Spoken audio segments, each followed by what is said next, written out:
नमस्कार, स्वागत है आपका आवाज़ अड्डा स्पेशल में। और हर हफ्ते हम बाजार पे चर्चा करते हैं, कई इश्यूज़ को सामने रखते हैं जो सबसे महत्वपूर्ण है और जो इस हफ्ते से लेकर के अगले हफ्ते तक मार्केट की डायरेक्शन को समझने में, मार्केट की राय क्या बन रही है उसको समझने में हमारी मदद करते हैं। तो आज हमने जो 3 विषय चुने हैं जिन पर हम बातचीत करना चाहते हैं, जो आगे के लिए आपको रास्ता दिखाएंगे, उसमें एक पहला विषय ये है कि FY24 में, यानी जो चालू वित्त वर्ष है, इस साल कैलेंडर ईयर भी जोड़ लीजिए आप उसमें, क्या बैंकिंग सेक्टर के लिए कुछ चुनौतियां आने वाली हैं क्या, क्रेडिट ग्रोथ को लेकर के, या और कोई ऐसी चीज़ आ सकती है जिससे हमारे बैंकिंग को कोई दिक्कत हो सकती है क्या? क्योंकि बहुत बड़े पैमाने पे हमने FY23 में क्रेडिट ग्रोथ देखी है, NIMs रिकॉर्ड हाइस पे पहुंचे हैं, एसेट क्वालिटी डेकेडल बेस्ट है। तो इन सब को देखते हुए इस पे बातचीत होगी बैंकिंग सेक्टर पे। दूसरा विषय है कि क्या हमारा मार्केट न्यू हाई के लिए बिल्कुल तैयार है। बहुत सारी बुरी खबरें देश विदेश की हमने सुन ली, लेकिन मार्केट बहुत रेजिलिएंट के साथ खड़ा हुआ है और हर गिरावट पे आप देखिए बाउंस बैक करता है, और उसके पीछे बहुत बड़े पैमाने पर विदेशी निवेशकों की बाइंग भी इसमें हम देख रहे हैं। तीसरा विषय है कि FMCG और IT सेक्टर, क्या 2023 में अगर किसी को इन्वेस्ट करना है या सोचना है तो इन दोनों सेक्टर्स में चुने अगर कोई, तो क्या चुने? क्या FMCG बढ़िया ज़्यादा करेगा काम या IT करेगा? इस पर हम बातचीत करेंगे। तो ये 3 आज हमारे विषय हैं जिसको हम ऑन द शो कहते हैं।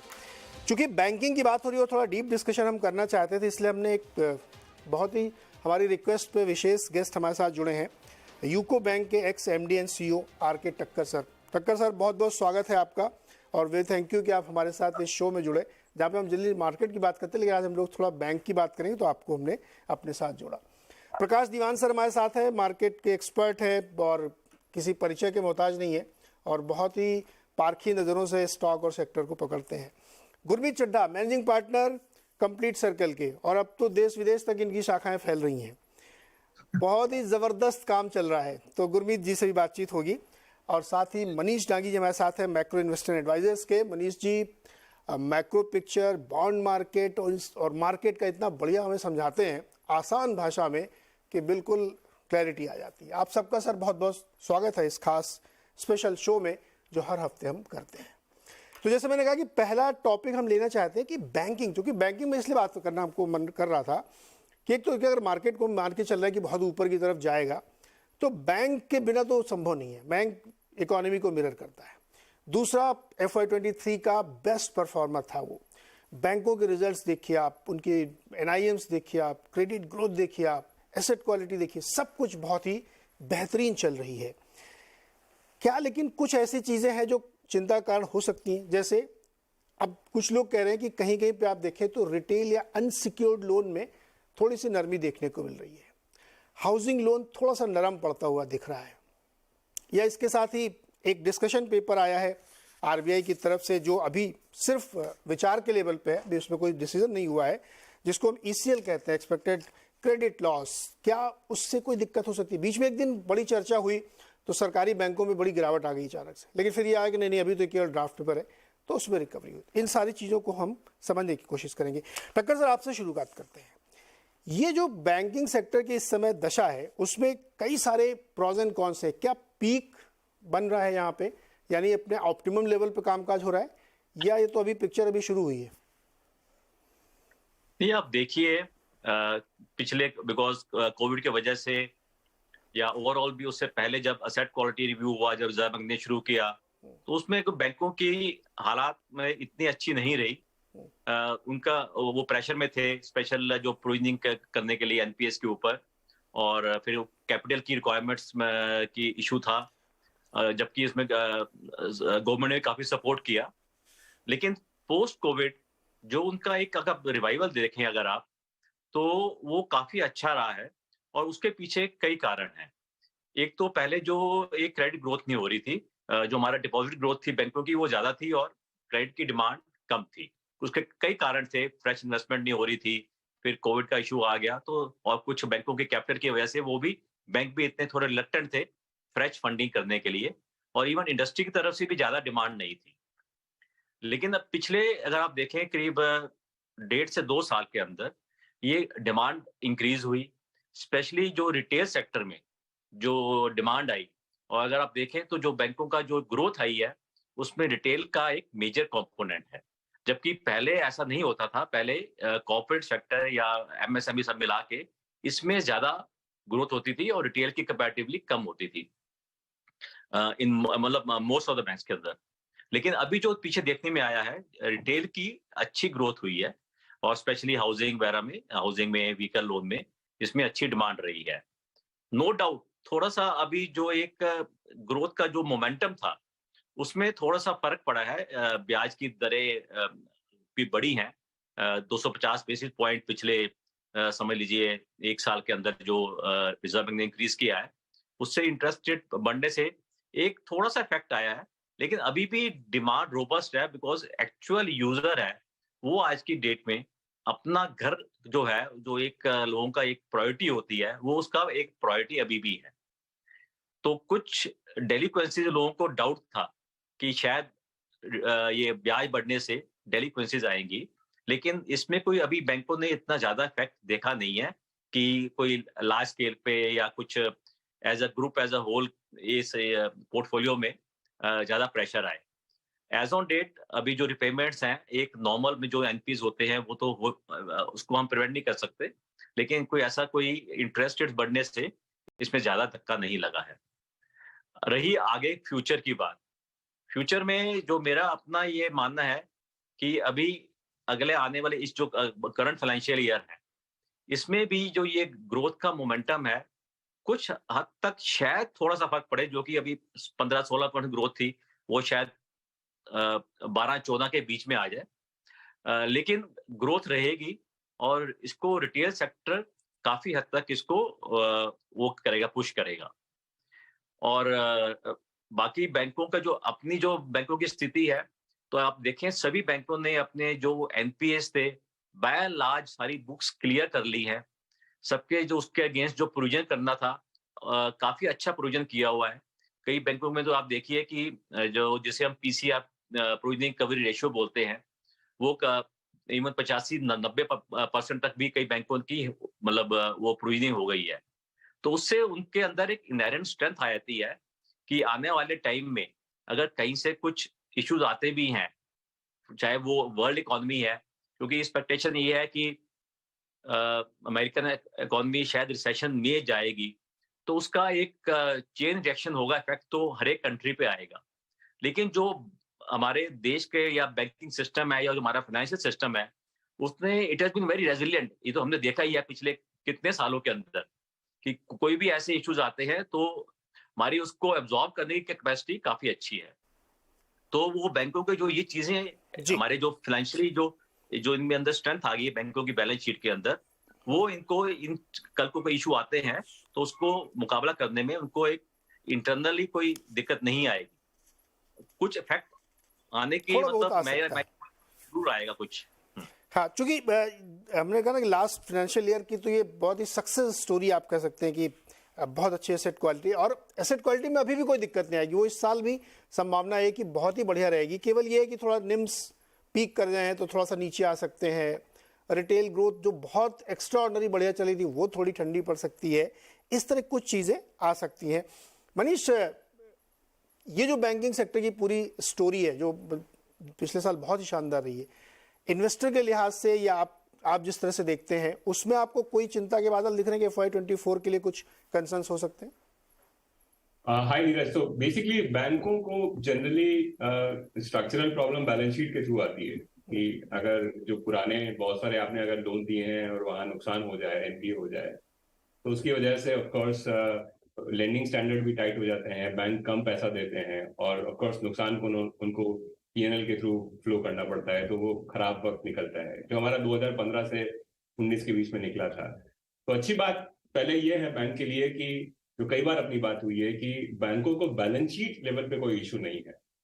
ये बहुत दूर की बात है कि जो रिटेल पोर्टफोलियो है बैंकों का जो काफी तेजी से ग्रो हो रहा है, इवेंचुअली वहां पे भी कभी नुकसान आएगा जब भी एक बड़ा डाउन टर्न आए, तो लेकिन वो दिल्ली वहां दूर है।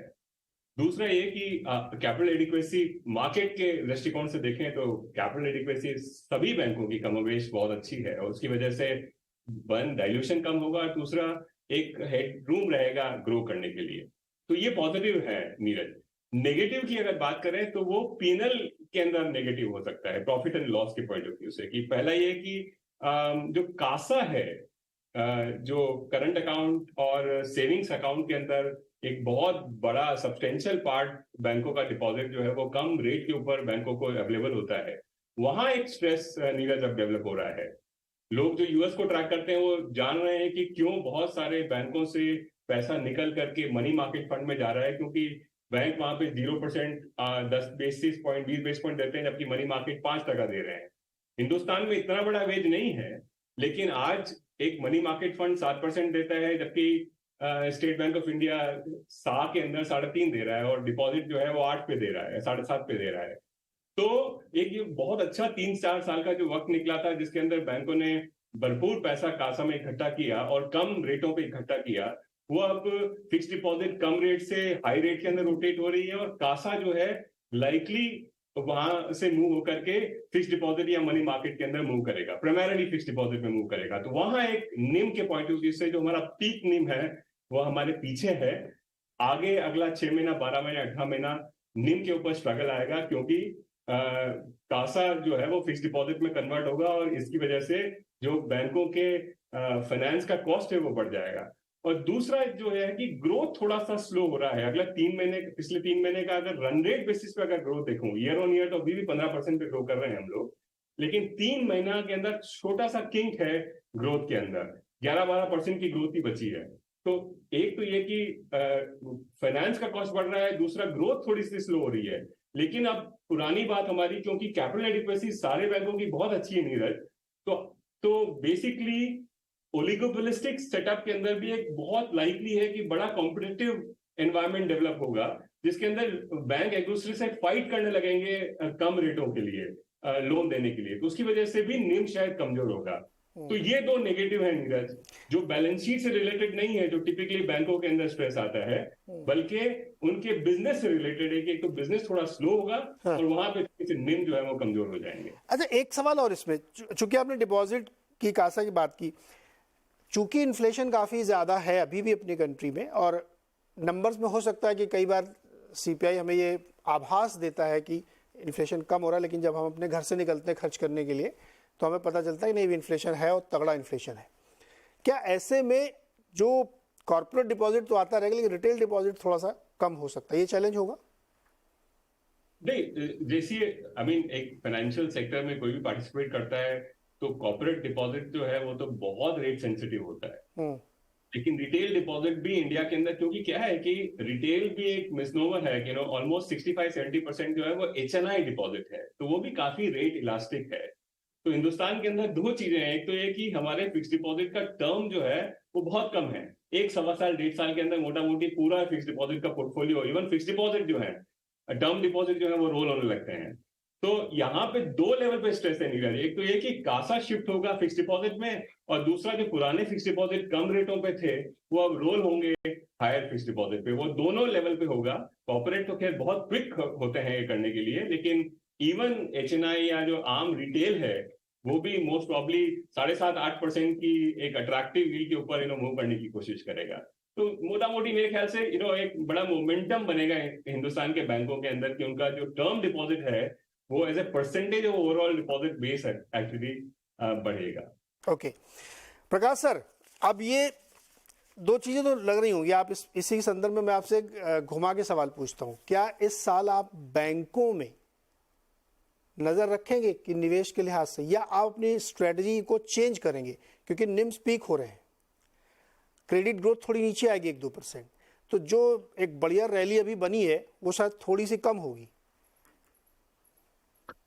नीरज भाई देखिए, जो बैंकों के जो साइकिल होती है बैंकिंग सेक्टर की एज अ होल, उसकी शुरुआत हमने देखी थी सारी आपकी जो मुहिम शुरू हुई एनपीएस को सफाई करने की और सारी बैलेंस शीट को इम्प्रूव करने की, तो वो उसका असर आपने देखा। और पिछले साल वो खत्म होते ही क्रेडिट ग्रोथ की एक स्टोरी उभरती हुई दिखी, और आपने देखा होगा दिसंबर क्वार्टर में जिस प्रकार की अट्रैक्टिवनेस बनी, एक आकर्षण लोगों को दिखा कि भाई ये यहाँ क्रेडिट ग्रोथ वापस आ रही है काफी क्वार्टर्स के बाद, वो थोड़ी बहुत जारी रही, इस साल भी जारी रहेगी, और थोड़ी सी हो सकता है जैसे मनीष समझा रहे थे कि डिमांड जो है क्रेडिट की वो कहीं ना कहीं थोड़ी टेपर ऑफ हो सकती है, लेकिन अभी भी मुझे लग रहा है कि जिस टाइप के सेक्टर्स में इंप्रूवमेंट आ रहा है, ग्रोथ आ रही है प्राइवेट सेक्टर में, वहां पे चाहे वो सीमेंट हो या स्टील प्लांट्स हो, केमिकल प्लांट्स हो, इसमें लागत जो लगती है तो बैंकों की क्रेडिट ग्रोथ को कायम रखने में एक सक्षम हो सकता है। और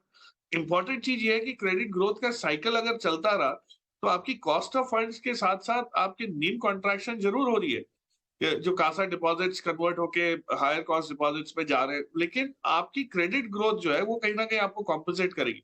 तो ये होते हुए निम पे आज जरूर आ सकती है, लेकिन that will probably get compensated with credit growth आगे चल के।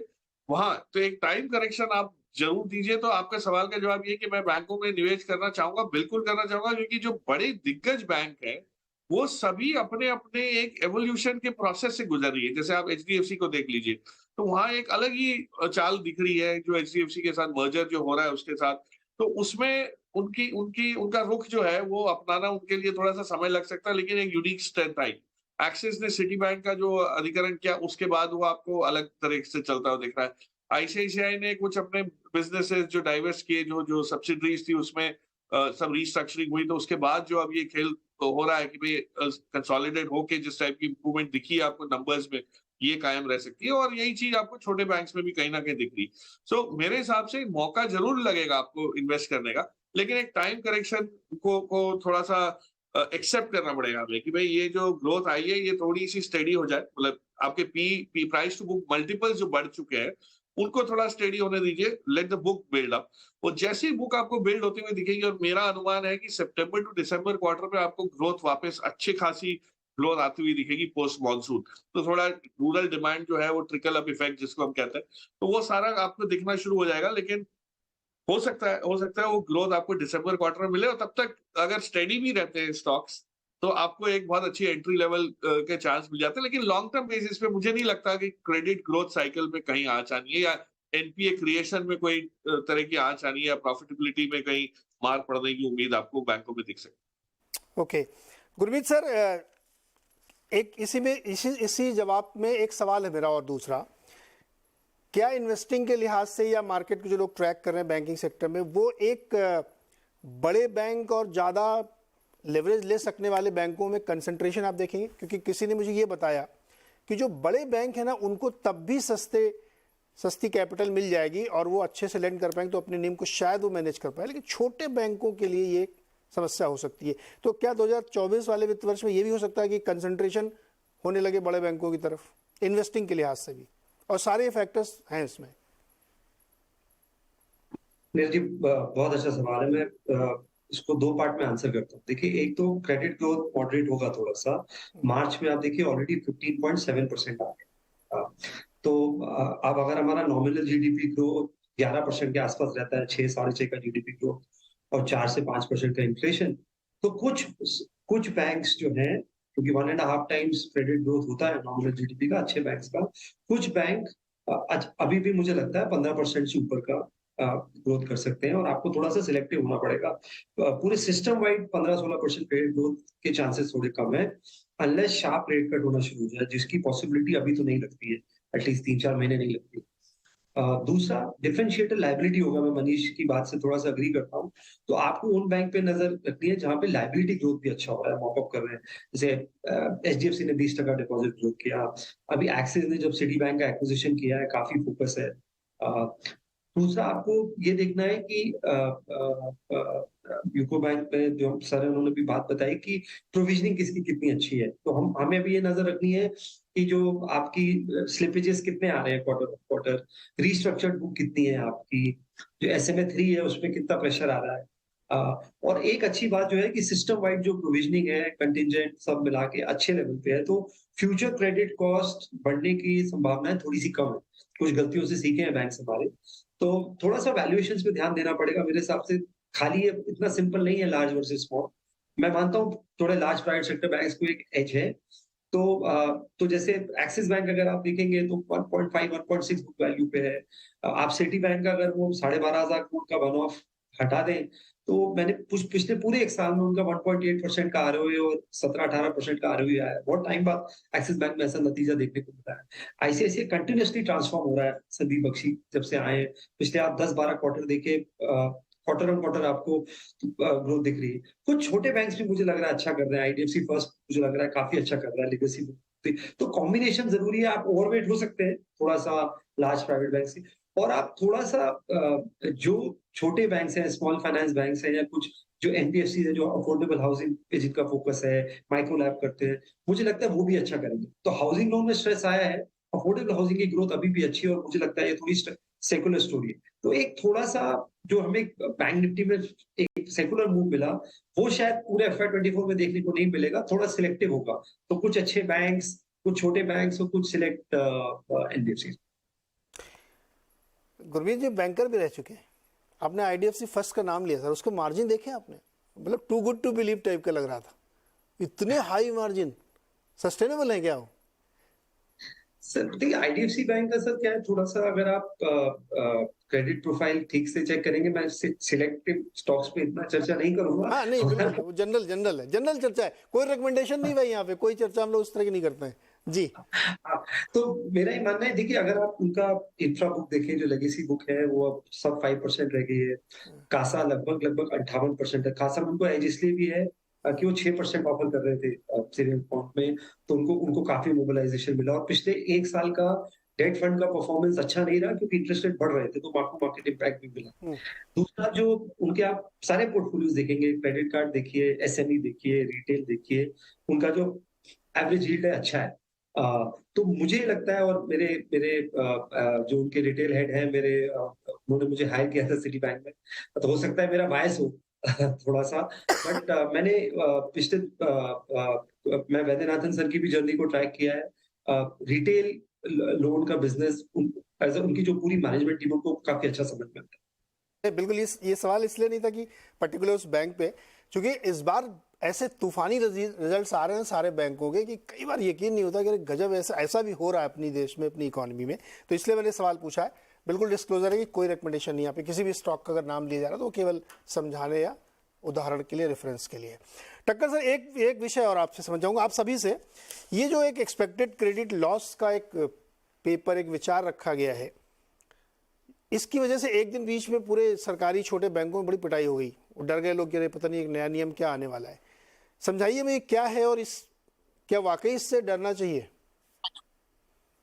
नहीं देखिए, ऐसा कोई डरने वाली बात नहीं है। हाँ, इसका इम्पैक्ट जरूर आएगा। हम ये नहीं कह सकते कि इसका कोई इम्पैक्ट नहीं होगा। ये again individual bank to bank differ करेगा।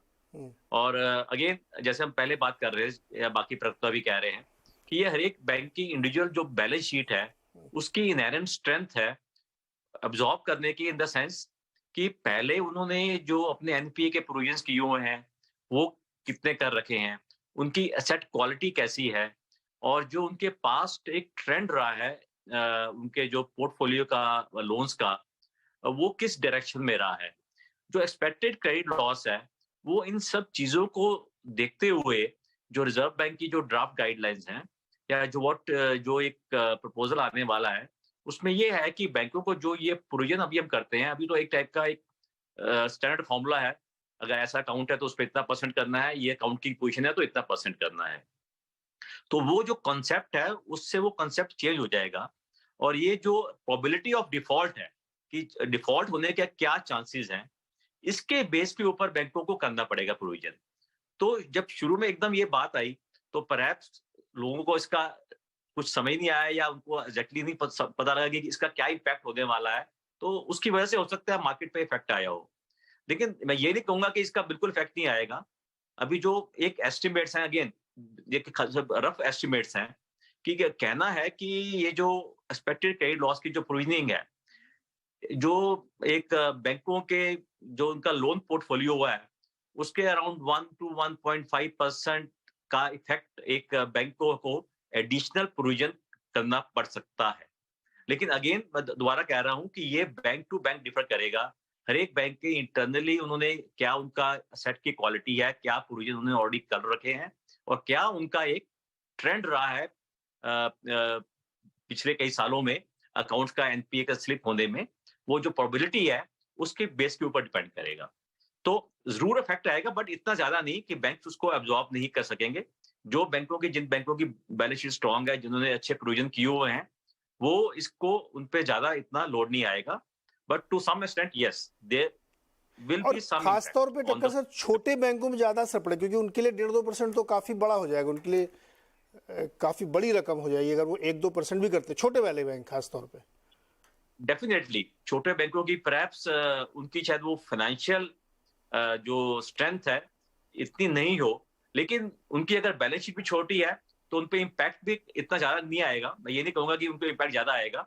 It will depend on the asset quality, क्योंकि असेट की क्वालिटी क्या है, क्या पोर्टफोलियो है, कितना रिटेल में है। क्योंकि अगर आप देखें प्रोबेबिलिटी ऑफ डिफॉल्ट के हिसाब से, तो कॉर्पोरेट्स के अंदर द प्रोबेबिलिटी ऑफ डिफॉल्ट ज्यादा रहेगी।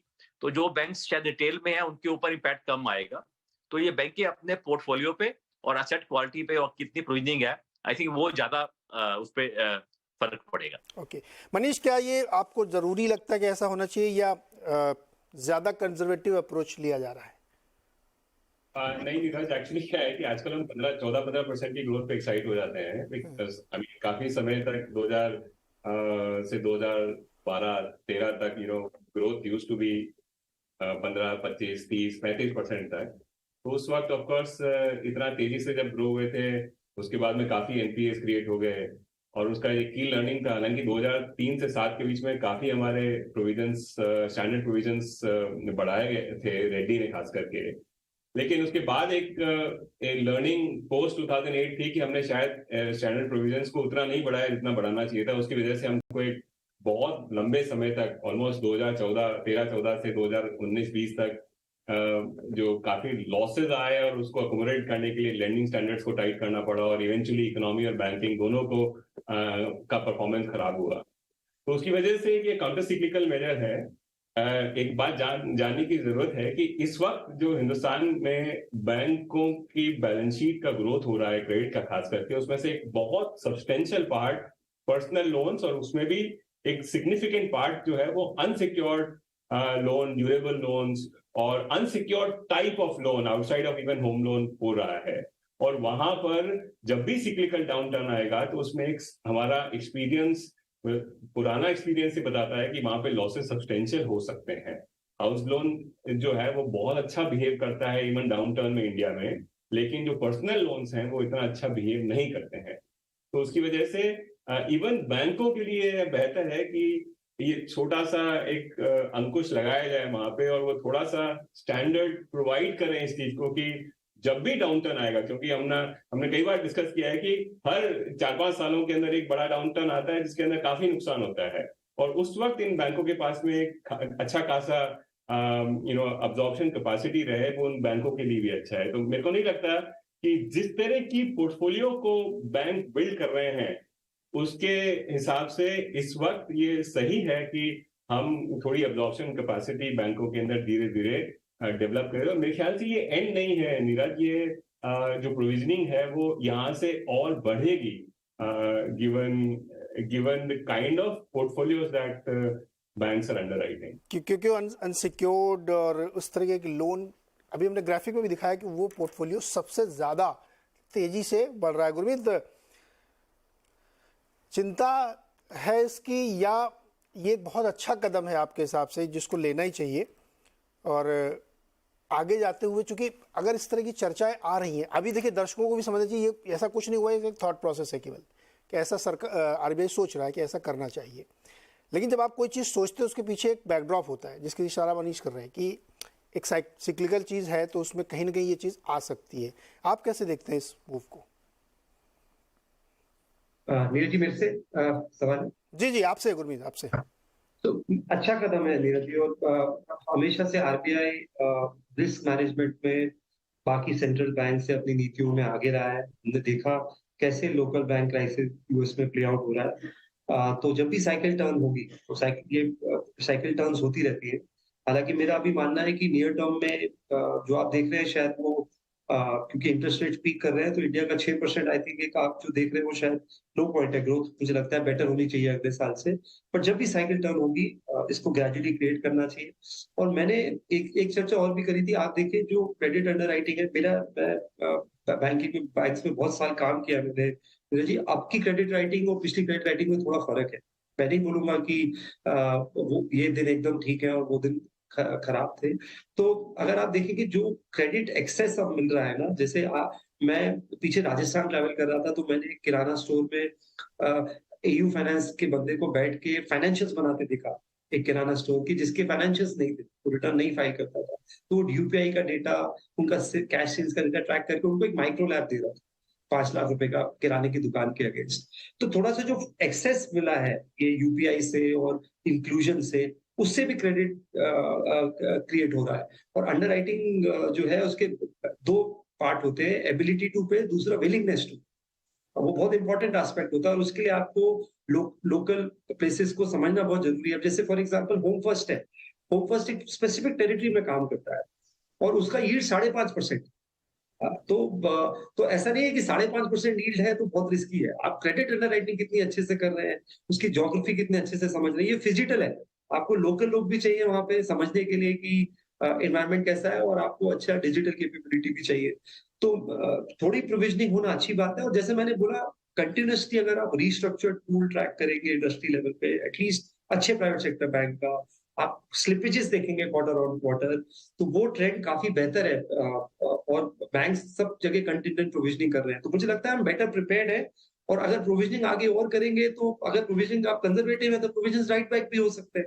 ये तो अच्छा कदम है मेरे हिसाब से, लॉन्ग टर्म के लिए सिस्टम और रोबस्ट होगा इससे। तो ये अच्छा कदम है। और आप सबकी बात सुन के मुझे ऐसा लग रहा है कि बैंकिंग में कोई वैसी चिंता नहीं है। बीच बीच में जो खबरें आती रहती है पॉजिटिव है। प्रकाश सर, इसी बैकड्रॉप पे, चूंकि हमने शुरू में कहा था कि बिना बैंकिंग के तो मार्केट चल नहीं सकता, तो ये बैंक निफ्टी का आप देखिए क्या जोर है और निफ्टी में भी उसका जोर है। क्या हम न्यू हाई की तरफ बढ़ रहे हैं? अब मैं ये सवाल बिल्कुल स्पेसिफिक मार्केट पे लेके आ रहा हूँ, क्योंकि अगर आप देखिए तो मार्च में, अप्रैल में और मई में अब तक एफआईज कंटिन्यूस बाइंग कर रहे हैं। ठीक है, क्यों कर रहे हैं ये भी मुझे बताइएगा। लगातार बाइंग कर रहे हैं। और यूएस में कुछ भी बुरी खबर है, वहाँ के रीजनल बैंक्स तबाह हो गए हैं। 3, 4, 5, जिसने एक बैंक ने तो सिलिकॉन वैली बैंक को जिसने खरीदा वो खुद ही डूब गया, उसको भी बिकना पड़ा।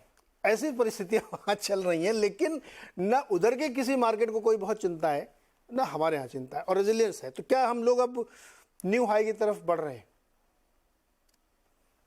नीरज भाई, देखिए बैंक निफ्टी पे तो नया हाई दिख रहा है, नजदीक है, ऑल टाइम हाई के पास ही है। बट निफ्टी में जो कॉम्प्लेक्स चीज ये है, जो पेचीदा मामला हो जाता है जब आप बाकी सेक्टर्स का समावेश करें उसमें, तो कुछ सेक्टर्स जो खास करके जो हैवी वेटेड सेक्टर्स, बैंकिंग के बाद आईटी ले लीजिए, या उसके बाद अगर आप टू सम एक्सटेंट एफएमसीजी ले लीजिए, तो वहां पे अभी भी थोड़ी सी नरमी महसूस हो रही है। कि वहां पे कोई वैल्यूएशंस में इतनी रीसेट या वो नहीं आया आपको रिस्क रिवॉर्ड के हिसाब से, मतलब वापस लोगों की वो लेने की चेष्टा ऐसी नहीं आई कि पी मल्टीपल्स बढ़ जाए या वैल्यूएशन वापस स्ट्रेच हो जाए। तो निफ्टी को एक तरफ से एक बैलेंसिंग जो है नेगेटिव साइड पे बैलेंस कर रहा है आईटी और एफएमसीजी, जो बैंक्स ने पॉजिटिविटी दी है उसको कॉम्पनसेट करा है। तो निफ्टी में नए हाईज कब आएंगे ये कहना मुश्किल है, लेकिन जो आसान सवाल ये है कि एफआईज का जो नजरिया हमारे मार्केट की तरफ क्यों बदला है, वो बहुत इजीली समझ ये आ रहा है।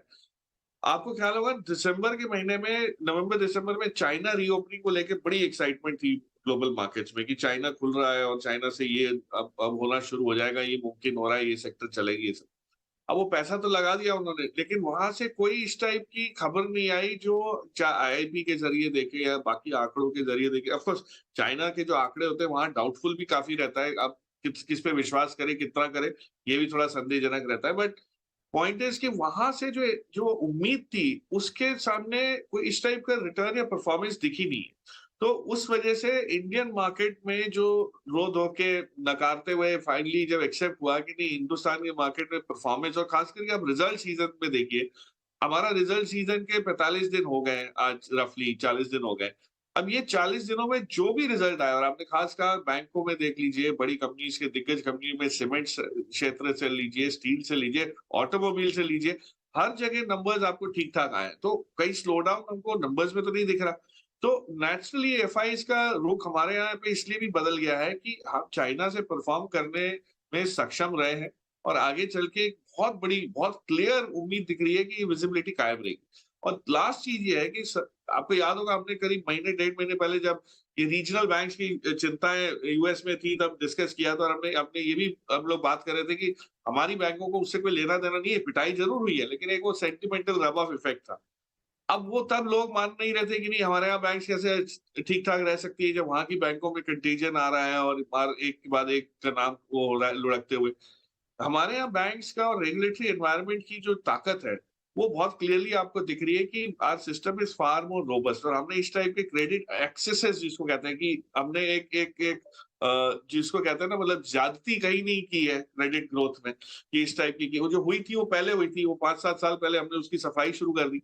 तो वैसा कोई सिस्टमिक रिस्क हमारे यहाँ पे बैंक्स में नहीं दिख रहा है। तो मेरे हिसाब से बैंकों में अभी भी आपको स्ट्रेंथ बनी हुई रहेगी, और एफआईज का पैसा जो ईटीएफ के जरिए आता है वो आपको बड़े हेवी वेटेड स्टॉक्स में ही पहले दिखेगा, और उस वजह से आपको निफ्टी और ये सब में हो सकता है नए लेवल्स आपको दिखना शुरू हो जाए। लेकिन ये मैं कोई एक्सपर्ट नहीं हूँ निफ्टी के लेवल्स के वो कहते हैं। एक फंडामेंटल वो बता सकता हूँ कि अर्निंग्स रिवीजन जो उम्मीद थी डाउनवर्ड वो नहीं आ रहा है। 1050, 1060, 1070 औसत उस पे आप देखें तो ये एवरेज ईपीएस की वो दिख रही है, अनुमान लग रहे हैं अगले साल के FY24 के निफ्टी की कंपनीज के। तो वहां से अगर आप देखें तो आप फॉरवर्ड उस पे 17, 17.5 टाइम्स ही है। तो ये भी नहीं है कि हम 20-22 टाइम पे सीधा चले गए। तो वैल्यूएशन तौर पे हम लोग एक्सपेंसिव नहीं है, लेकिन मार्केट है, ये तो फ्लोज पे डिपेंड करता है और फंडामेंटल्स पे डिपेंड करता है। नहीं, तो आज फ्लो थोड़े से फेवरेबल है, इसलिए आपको निफ्टी में थोड़ा सा जोर पकड़ते हुए दिखा है कि ये 7-8% की जो चढ़ाई हुई है, बट ये हो सकता है रिवर्स भी हो जाए और हो सकता है 7 के 14 भी हो जाए। सो कहना मुश्किल है, लेकिन लॉन्ग टर्म डायरेक्शन फ्लोज के साथ साथ बहुत सारी फंडामेंटल खबरें, जैसे अमेरिका में बर्फ गिरी तो भारतीय बाजारों में जुकाम, है ना, ये तस्वीर थी कि उधर फेड बढ़ाता जा रहा और हम एकदम इधर परेशान रहते थे। अब वहाँ तो बात हो रही है कि शायद पॉज करें, ना भी करें तब भी वहाँ का मार्केट नहीं इतना परेशान, तो हम पता नहीं क्यों इतना परेशान है। मैं ये कहने की कोशिश कर रहा हूँ कि हमारे इंडियन मार्केट में आप बहुत सारे ऐसे फैक्टर्स देखेंगे, डिकपल शब्द यूज़ नहीं करना चाहता मैं, क्योंकि उस पर बहुत लोग डिस्प्यूट करते हैं, लेकिन एक्चुअली देखिए तो आप अपने मार्केट ने एक अलग राय बना ली है यहाँ पे, और बहुत ज़बरदस्त ग्रोथ दिख रही है। गुरमीत जी, आप ये बताइए, मैं जब ये कह रहा हूँ कि न्यू हाई हमारा बन सकता है, न्यू हाई से मतलब ठीक है, वो आप जो है उस लेवल को मत मानिए, अगर आप तब भी ऐसा लगता है कि ये जो 3-4 महीने पहले उसने 1600 लगाया था बहुत दूर जाने की तरफ नहीं है, तो लेवल इसलिए क्योंकि मार्केट में एक रफ्तार दिख रही है। आप देखिए हमारे यहाँ बैंक की क्रेडिट ग्रोथ ज़बरदस्त है। मेरे पास डेटा है कि पूरे देश में हर तरह के इन्वेस्टमेंट के जो ऐलान हुए हैं प्रोजेक्ट के, वो 25 ट्रिलियन के हैं, 25 ट्रिलियन, 25 लाख करोड़ रुपए में, जो कि प्री कोविड से ज़्यादा हो गए या, और सारी फैक्ट्रियाँ ज़्यादातर एवरेज निकालें तो 73-74% यूटिलाइजेशन पे चल रही हैं। तो अगर इस तरीके की ग्रोथ की हम यहाँ पे बात कर रहे हैं, इकोनॉमी में इस तरीके का रिजल्यूशन दिख रहा है, कहीं कोई चिंता की बात वैसी दिख नहीं रही है, अमेरिका में भी अब बेरोजगारों की संख्या बढ़ रही है, सब कुछ हो रहा है, तो फिर एक कंड्यूसिव माहौल बन रहा है, शायद इसीलिए फायर है। क्योंकि इसमें देखिए मॉर्गन स्टैनली ने ग्लोबल रिपोर्ट अपनी निकाली, उन्होंने कहा कि अब यूएस में भाई बहुत अपॉर्चुनिटी नहीं है, पैसा अब शिफ्ट होगा चाइना और इंडिया की तरफ, इमर्जिंग मार्केट की तरफ जाएगा, यही दो सबसे बढ़िया दिख रहे हैं। तो क्या मैं ये गलत सोच रहा हूँ कि हम लोग एक न्यू हाई की तरफ बढ़ रहे हैं? नीरज जी, इवेंचुअली तो बनेगा ही, टाइम को लेके हम डिबेट आपने ऐसे ना इवेंचुअली मतलब कभी ना कभी तो बनेगा, वो वाला नहीं। नहीं, मेरा ये मानना है नीरज जी कि अगर आप 26 अप्रैल से देखें, back to back FI buying हुई है, लगभग 18,000 करोड़ की बाइंग हुई है। ये नवंबर 2022 के बाद हुआ है। और अगर एफआई बाइंग का आप ब्रेकअप देखेंगे तो इस 18,000 करोड़ में करीबन 6,000 करोड़ की बाइंग बीएफएसआई में है, करीबन 2-2,500 करोड़ की बाइंग ऑटो में है, और हजार करोड़ की बाइंग आपको एफएमसीजी और कैपिटल गुड्स और निजी सेक्टर में दिखेगी। आईटी में सेलिंग है 5,000 करोड़ की। तो जैसे मैंने बोला, फ्लोज भी डिफरेंशिएट कर रहे हैं, जहां अर्निंग ग्रोथ अच्छा है, जहां ग्रोथ मोमेंटम अच्छा है, वहां फ्लोज अच्छे आ रहे हैं। जहां पे थोड़ा भी कंसर्न है, जैसे आईटी को लेके है, कुछ सिलेक्ट पॉकेट्स में लेके, वहां पे फ्लोज जो है नेगेटिव। तो मेरा ये मानना है कि फ्लोज ये जो ट्रेंड है थोड़ा सा ट्रेंड रिवर्सल है। तो प्रोबेबिलिटी में ही बात कर सकते हैं, पता तो नहीं होता है कि बाजार किस लेवल पे जाएगा। प्रोबेबिलिटी की अगर मैं बात करूं तो अगर ये फ्लो सस्टेन होने के चांसेस हैं, और अभी इन्फ्लेशन 4.7% आ गया है नीरज जी। मुझे लगता है आरबीआई की सराहना करनी चाहिए उनकी फोरकास्टिंग एबिलिटी की, क्योंकि जहां सारे सेंट्रल बैंक्स डेटा डिपेंडेंट हो रहे थे, आरबीआई ने ये पॉज करके कॉल लिया कि उनको लग रहा था कि इन्फ्लेशन नंबर और नीचे आएगा। तो अब क्योंकि अगर इन्फ्लेशन नंबर भी कंट्रोल में आ रहा है तो बाजार ये फैक्टर इन करेगा कि इंटरेस्ट रेट जो है अब पीक कर चुके हैं, और कुछ समय बाद शायद अगर ट्रैजेक्टरी ठीक रही तो नीचे आएंगे ग्लोबली भी और डोमेस्टिक भी। जो इनेबलिंग फैक्टर्स हैं, जैसा आपने भी बात करी कैपेसिटी यूटिलाइजेशन की। अच्छा, दूसरा आप देखिए 960 के ईपीएस का, जैसा प्रकाश सर ने भी बात करी, वो मोर और लेस जो है उसमें कोई डाउनग्रेड के चांसेस नहीं लग रहे हैं, क्योंकि जो आईटी में डाउनग्रेड आया वो थोड़ा सा बैंक्स, ऑटो और एफएमसीजी ने मेकअप किया इस क्वार्टरली अर्निंग्स में। तो अगर वो ईपीएस एस्टिमेट मेंटेन रहा 960 का, और उसके ऊपर अगले साल अगर हम वापस 14-15% का ईपीएस देख सकते हैं, तो यकीनन मुझे लगता है लेवल इस करंट लेवल से काफी अच्छे होने के आसार है। ओके, एक छोटा सा ब्रेक लेते हैं। एक नंबर आपके सामने छोड़ता हूँ, फिर इसको आगे कंटिन्यू करेंगे। मुझे बताया किसी ने कि आईटी स्टॉक्स में पिछले 2-3 महीनों में करीब 45,000 करोड़ की डिलीवरी बाइंग हुई है। मौका देख रहे होंगे लोग, पता नहीं कैसे, जो भी है। हम लोग इसको ब्रेक के बाद चर्चा करेंगे, क्योंकि दो सेक्टर ने कहा था, एफएमसीजी और आईटी, और अभी दोनों मेहमानों से मुझे मार्केट पर भी एक एक राय लेनी है। छोटे से ब्रेक के बाद तुरंत लौटते हैं।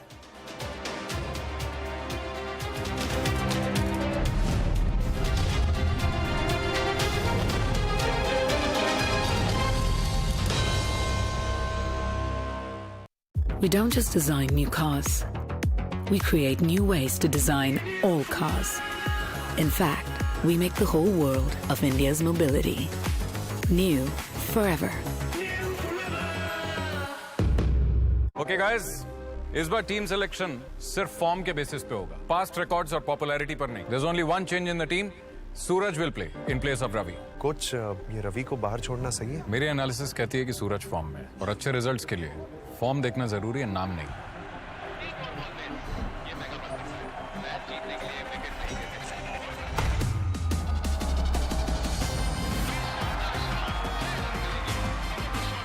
कुछ इसी तरह फॉर्म में प्लेयर सिलेक्ट करने का फंडा इन्वेस्टमेंट में भी है। वेल्थ क्रिएशन के लिए सैमको पेश करता है इंडिया का पहला एक्टिव मोमेंटम फंड, जो स्टॉक सिलेक्ट करे उनके फॉर्म और मोमेंटम पर। आज ही निवेश करें। म्यूचुअल फंड निवेश बाजार के जोखिमों के अधीन है। योजना से जुड़े सभी दस्तावेजों को ध्यान से पढ़ें।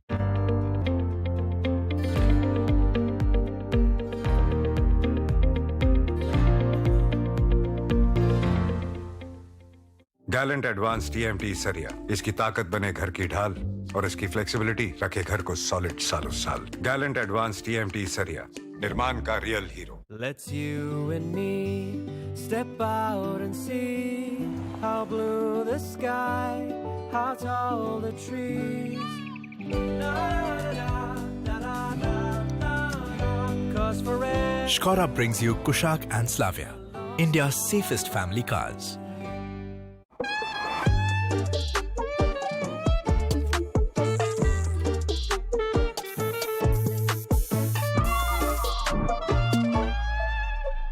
Don't like unwanted add-ons? Buy car insurance on PhonePe. Choose the add-ons you need. Save up to rupees 12,000 on car insurance on PhonePe.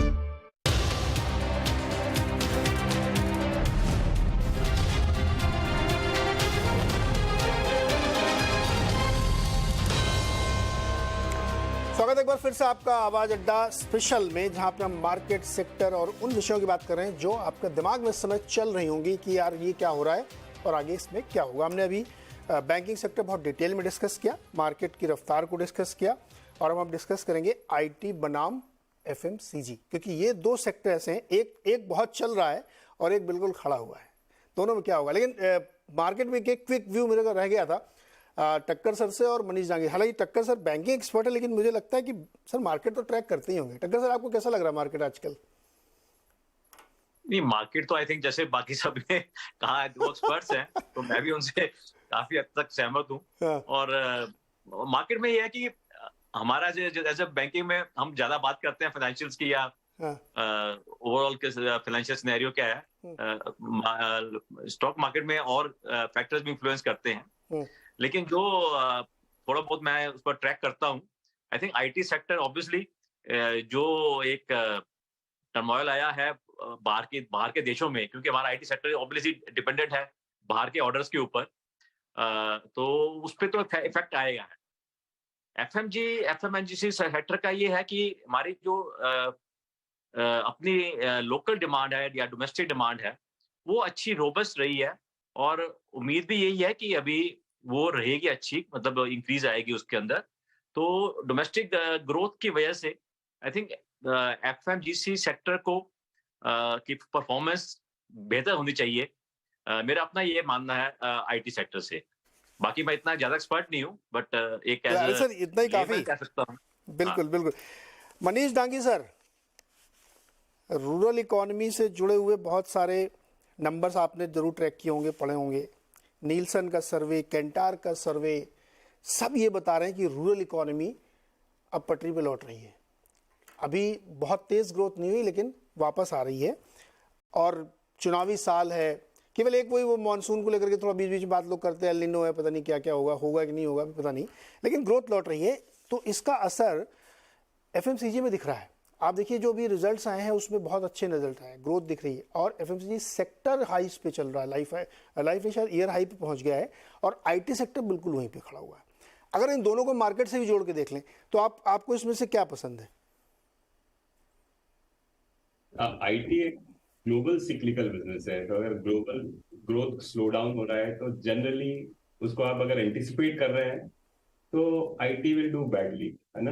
तो ये इसकी वजह से पिछला साल सवा साल आईटी में काफी खराब निकला है, लेकिन क्योंकि वो ऑलरेडी बेक्ड इन है, प्राइस्ड इन है, उसकी वजह से पिछली बार भी मैंने आपसे डिस्कस किया था कि शायद ग्लोबल सिक्लिकल डाउनटर्न तो आप कॉन्ट्रा प्ले कर सकते हैं। सो परहैप्स आईटी रिलेटिवली बेटर करेगा। उसके कई सारे दूसरे रीजंस भी हैं, जैसे रियल रेट्स जो हैं वो कमोबेश सभी जगह है दुनिया में, खास करके यूएस में भी नीचे आ रहे हैं। पिछले महीना, 1.5 महीना, 2 महीने से रियल रेट्स पीक हो चुके हैं, अब नीचे आ रहे हैं। काफी सारे जो दूसरे लीवर्स हैं आईटी के लिए, जैसे कि एआई का एक नया वेव शुरू हुआ है, तो उसकी वजह से भी शायद प्रॉफिटेबिलिटी रिलेटिवली इंप्रूव होगी। और हिंदुस्तान में भी अगर देखोगे तो व्हाइट कॉलर का जो एक सैलरी प्रेशर था आईटी सेक्टर के अंदर, वो actually is of the Cliff है, यानी कि धीरे धीरे वहां वीक हो रहा है। तो उसकी वजह से चीजें यहाँ से इंक्रीमेंटली मेरे ख्याल से जो नैरेटिव है आईटी का वो इंप्रूव होगा। एफएमसीजी जो है वो एक लोकल स्ट्रक्चरल है। इसका मतलब ये है कि जब लोकल इकोनॉमी स्ट्रगल कर रहा हो और ग्लोबल भी खराब कर रहा हो, तो उस वक्त एक आप फंड मैनेजर है तो आप हाइड करने की कोशिश करेंगे कि आप किसी लोकल स्ट्रक्चरल में जहां पे बहुत ऊंचा नीचा नहीं होता है वहां छुपे। तो उसकी वजह से तब एफएमसीजी अच्छा करता है। तो शायद 1.5-2 साल से आप ये आर्ग्यू कर सकते थे कि अगर आप प्रोजेक्ट करते तो शायद स्लो डाउन था, दोनों जगह चीजें ठीक नहीं थी। तो इसके लिए FMCG was actually I mean you could have argued that is a reasonable play, but FMCGs are terribly more expensive today than what they used to be any point in time in the past, including in 2010, since when it did well.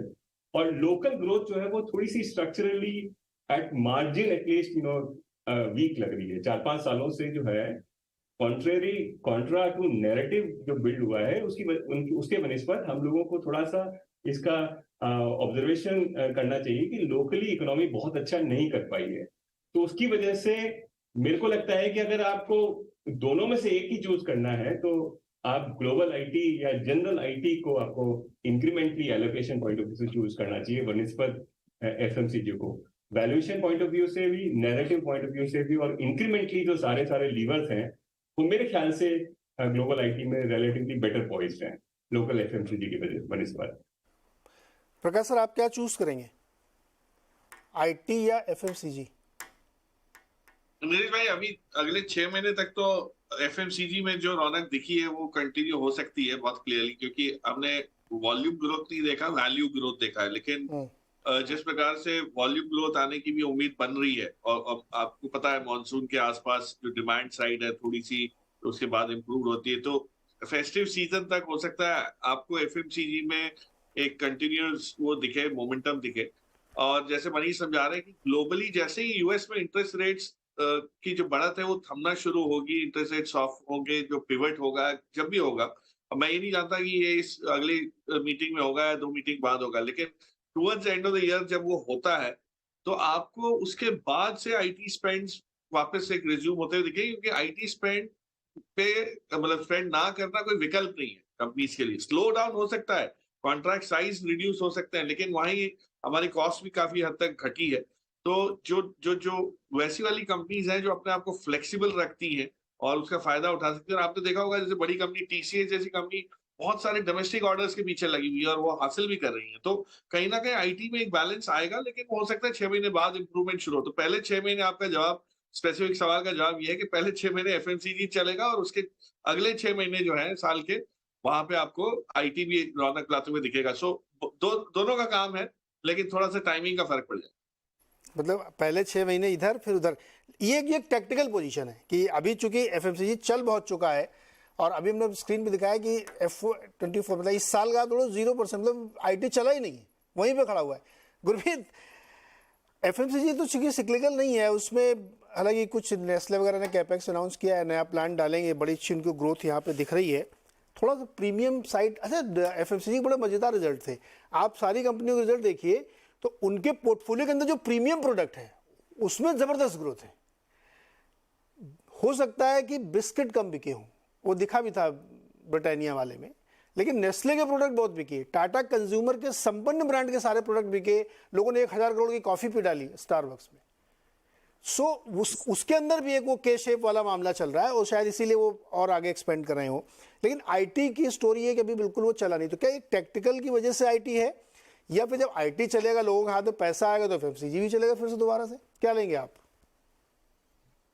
तो Neeraj ji, IT बहुत high growth pocket रहा है, और अगर आप IT index का return देखेंगे 10 साल का, निफ्टी से करीबन 4-5% बेटर है। अगर आप 5 और 10 साल का, 5 साल में तो शायद 7-8% बेटर होगा इस ड्रॉप के बाद भी।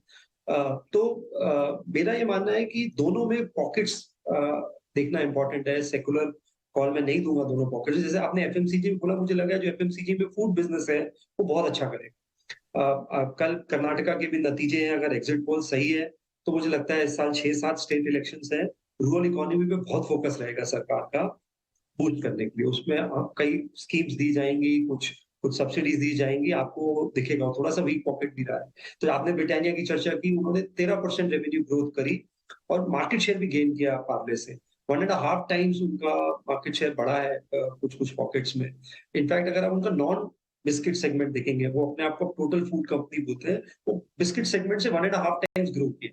आपने टाटा संपन्न की बात करी, स्पाइसेस और पल्सेस जो है मार्केट जो है वो 80-90% अनऑर्गेनाइज्ड है। वहां वो प्रीमियम और अनऑर्गेनाइज्ड ऑर्गेनाइज का प्ले देखने को मिल रहा है। स्टारबक्स ने 1000 करोड़ का रेवेन्यू क्रॉस किया। तो जो फूड सेगमेंट है एफएमसीजी, वो मुझे लगता है बड़ी अच्छी स्टोरी है और वो लंबी स्टोरी है, 4-5 साल की स्टोरी है, प्रीमियमाइजेशन स्टोरी है। आईटी में भी हमने देखा नीरज जी, जैसे परसिस्टेंट के नंबर अच्छे आए, 3.5% क्यू ग्रो किया। उनका डील टीसीबी लगभग 450-450 मिलियन डॉलर था। तो बाजार ने उनको पनिश नहीं किया, रिवॉर्ड किया। केपीआईटी आप देखिए एक साल में डबल हो गया इस मॉल में, जब इन्फोसिस 30% डाउन है, क्योंकि वो ईवी रिलेटेड है, जिसे हम केस बोलते हैं, connected autonomous shared electric, it's like auto software company. तो उसने अच्छा किया। तो मुझे लग रहा है कि कुछ पॉकेट्स में वो जब भी डिस्ट्रप्शन आता है, जब क्लाउड आया था तब भी लोगों को लगा था कि ट्रेडिशनल आईटी सर्विसेज इंपैक्ट होगा। मैं जब एमबीए करता था तो Y2K प्रॉब्लम आया था, सबने बोला था सिस्टम ही कोलैप्स हो जाएंगे। अभी वो चीज एआई को लेके चल रही है। पिछले साल सब मेटावर्स की बात कर रहे थे। तो कोई भी डिस्ट्रप्शन अगर आता है वो नियर टर्म में थोड़ा परेशानी क्रिएट करता है, बट इवेंचुअली प्रोडक्टिविटी बढ़ाता है। तो एक तो आईटी पे इम्पैक्ट है, बट एआई का इम्पैक्ट पॉजिटिव बहुत होगा बाकी बिजनेसेस पे। तो अल्टीमेटली उसने और अपॉर्चुनिटीज ही क्रिएट करनी है, और डिजिटाइजेशन जो ट्रेंड है वो बढ़ना ही है। तो मेरा ये मानना है कि मैं थोड़ा सा प्रकाश दीवान सर के साथ सहमत हूँ कि एक क्वार्टर शायद हमें थोड़ा सा कॉशन रखना चाहिए, क्योंकि हमें लग रहा था कि सिर्फ बीएफएसआई में वीकनेस है, बट हमने जब कमेंट्री सुनी बहुत सारी आईटी कंपनीज की, मेरे बहुत सारे दोस्त हैं आईटी कंपनीज में, थोड़ा मैन्युफैक्चरिंग में, रिटेल में, हाईटेक में भी थोड़ी सी कमजोरी है। और मुझे लगता है यूएस को थोड़ा सा वापस आने में थोड़ा सा समय लगेगा। तो जहां यूएस का एक्सपोजर ज्यादा है, जैसे इन्फोसिस में 40% नॉर्थ अमेरिका है, वहां थोड़ा इम्पैक्ट ज्यादा देखने को मिला है। जहां थोड़ा कम इम्पैक्ट है वहां हमने फेयर प्राइस पे ज्यादा इम्पैक्ट देखने को नहीं मिला है। तो थोड़ा मे बी एक क्वार्टर मुझे लगता है थोड़ा, अगर आप ओवरवेट ना हो, मैं एग्जिट की भी सलाह नहीं दूंगा करेंगे। और एफएमसीजी में तो जो फूड सेगमेंट है मुझे लगता है वहां पे ज्यादा स्कोप। गुरमीत, एक चीज आईटी में और है, देखिए आईटी में अगर हम लोगों ने देखें तो मिड कैप के, लार्ज मिड कैप के नतीजे बहुत बढ़िया थे। परसिस्टेंट के देख लीजिए, इवन कोफोर्ज के भी आप देख लीजिए, जबकि जो दिग्गज कंपनी है 4-5-6 उनके नतीजे अच्छे नहीं थे। क्या ये एक बाई चांस ऐसा हो सकता है कि उनके क्लाइंटेल बहुत छोटे हैं और वहाँ पे उतना इम्पैक्ट नहीं था इसलिए उनके नतीजे अच्छे थे, और बड़ी वाली कंपनियों के बहुत बड़ा क्लाइंटेल है इसलिए उनके ऊपर इम्पैक्ट आया? तो मिड कैप और लार्ज में थोड़ा सा डिफ्रेंशिएट करना पड़ेगा। दूसरा, वहाँ पे बहुत ज़्यादा रिसेशन की बातें चल रही हैं, उससे भी डर लगता है कि बड़ी वाली कंपनियों को पता नहीं क्या होगा। तो आईटी का ये जो खेल है, आपने कहा ना सेलेक्टिव होना पड़ेगा, तो सेलेक्टिव किधर होना पड़ेगा, मिड कैप में, लार्ज कैप में, कैसे करेंगे? नहीं मेरे जी, देखिए अब एचसीएल टेक देखिए नतीजे इतने खराब नहीं थे, शेयर प्राइस 1000-1100 की रेंज में ही ट्रेड कर रहा है। तो ऐसा नहीं है कि वो टीसीएस भी आप देखिए प्राइस में कोई मूवमेंट नहीं आया है, वो 3200-3300 के लेवल पे ही है क्योंकि उनका फ्लैटिश ग्रोथ था। और अगर आप वैल्यूएशन देखेंगे, पहली बार 10 साल की जो एवरेज वैल्यूएशन जो जोन में आया है, आईटी की वैल्यूएशन भी बहुत ज्यादा थी। हम जब नंबर्स देखते हैं हम वैल्यूएशन के रिलेशन पे हमारी आदत छूट गई है देखने की, क्योंकि हमने सिर्फ इंटरेस्ट रेट्स हमेशा लो देखे हैं बहुत सारे यंग पिछले कुछ सालों में। ये 5% यूएस में इंटरेस्ट रेट्स और 6.5% रेपो रेट बहुत सारे इन्वेस्टर्स ने नहीं देखा है, तो उसका वैल्यूएशन पे सीधा इम्पैक्ट होता है, जो डिस्काउंटिंग फैक्टर होता है। तो पहली बार वैल्यूएशन मुझे ऐसा लगता है बहुत सारा पेन प्राइस में, बट हो सकता है कि थोड़ा टाइम करेक्शन और में भी थोड़ा प्राइस करेक्शन और हो आईटी में, क्योंकि जो मिड कैप आईटी है और वैल्यूएशन कंफर्ट बिल्कुल नहीं है। जो अच्छी IT mid cap IT companies है वो 50 के मल्टीपल पे ट्रेड कर रही है, जहां पे ग्रोथ नहीं है। अब जो लार्ज कैप आईटी है कुछ वो 13-14 के भी अर्निंग मल्टीपल पे है, जैसे एचसीएल है या टेक महिंद्रा है। तो मुझे ऐसा लगता है कि कॉम्बिनेशन होना चाहिए, और जिनका बीएफएसआई एक्सपोजर ज्यादा है, यूएस का एक्सपोजर थोड़ा सा ज्यादा है, वहां पे मुझे लगता है अभी एक क्वार्टर का शायद पेन। बिल्कुल 50 के मल्टीपल पर टाटा एलेक्सी है, इंटरेस्टिंग है। एनीवे, खैर चर्चा अच्छी रही हमारी। बैंक हमने समझा, आईटी समझा हमने, और एफएमसीजी हमने समझा कि आपको इस समय अपनी क्या स्ट्रेटजी रखनी चाहिए, बहुत क्लैरिटी के साथ। आप सारे मेहमानों को सर बहुत बहुत शुक्रिया इस चर्चा में भाग लेने के लिए। टक्कर सर, आपका स्पेशल थैंक यू कि आप हमारे लिए इस शो में आए जहाँ पे हम लोग ज़्यादातर मार्केट की बातें करते हैं। बहुत बहुत शुक्रिया और एंजॉय करिए, वीकेंड में रखिए और हेल्थ का ध्यान रखिए। अगले हफ्ते फिर 2-3 नए टॉपिक के साथ हम लोग जुड़ेंगे। बहुत बहुत शुक्रिया। Thank you.